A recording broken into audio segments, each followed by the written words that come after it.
పోకిరి సినిమాలో ఒక డైలాగ్ ఉంటుంది. చుట్టూ తిరిగి రౌండ్ వేయొద్దు, కన్ఫ్యూజన్లో ఎవరినైనా కొట్టేస్తానని. ఇలాంటి కన్ఫ్యూజన్ టాక్టిక్సే సోరోస్ది. ప్రజాస్వామ్యంలో ఏం కావాలి?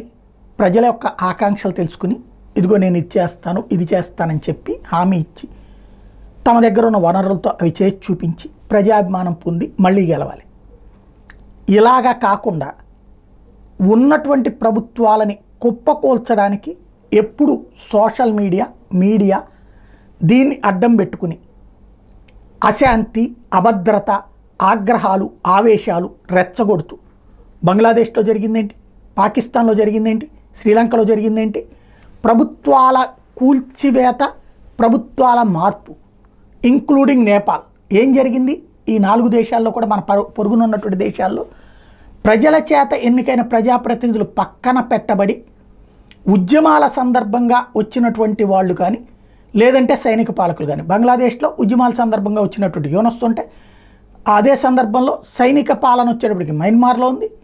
మరొక వైపున శ్రీలంకలో వచ్చేటప్పటికి ఈ నామినేటెడ్ ప్రధానమంత్రి ఉన్నాడు, బంగ్లాదేశ్లో నామినేటెడ్ ప్రధానమంత్రి ఉన్నాడు, పాకిస్తాన్లో ఐఎస్ఐ నడిపే ప్రధానమంత్రి ఉన్నాడు. ఇట్లాగా పపెట్ గాళ్ళు అంటారు వీళ్ళని. అంటే కీలు బొమ్మల్లా పనిచేసేటటువంటి వాళ్ళు అన్నటువంటి. సింపుల్గా అర్థం అవ్వాలంటే మన్మోహన్ సింగ్ లాంటి వాళ్ళు అనమాట వీళ్ళందరూ. వాళ్ళు పైన వెనకాల బ్యాక్ సీట్ డ్రైవింగ్ చేసేవాళ్ళు ఉంటారు. అది ఇక్కడ నడుస్తున్నది. ఇప్పుడు ఈ వ్యవహారంలో అలాంటి నాయకులు కావాలి యూరప్లో కూడా అన్నటువంటిది సోరోస్ ప్లానా?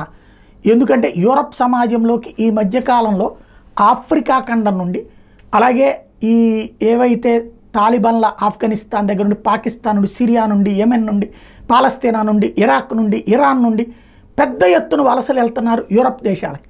వందలు, వేలు, లక్షలు. యూరప్ దేశాల్లో చట్టం ఉంది, వాళ్ళు కుదుర్చుకున్న ఒప్పందం ప్రకారం శరణార్థులుగా వచ్చినటువంటి వాళ్ళని చావనివ్వకూడదు, చంపకూడదు, వాళ్ళకి తగినటువంటి భద్రత కల్పించి ఏర్పాట్లు చేయాలంటే బ్రిటన్లో చూస్తున్నాం, అమెరికాలో చూస్తున్నాం, జర్మనీలో చూస్తున్నాం. చివరికి స్థానికుల కంటే కూడా ఇలాంటి చొరబాటుదారులు శరణార్థులుగా మారిపోయి ఎక్కువ సదుపాయాలు పొందుతూ స్థానికులే తిరుగుబాటు చేసేటువంటి ఇది సోరోస్ ప్లానింగ్ అన్నటువంటిదే ఇప్పుడు అంతర్జాతీయ సమాజానికి ఉన్నటువంటి లెక్క. ఈ నేపథ్యంలో అంటే ప్రతి దేశంలో కూడా తన మాట వినే పప్పెట్ లాంటి ప్రధానమంత్రులకి ప్లాన్ చేస్తున్నారు.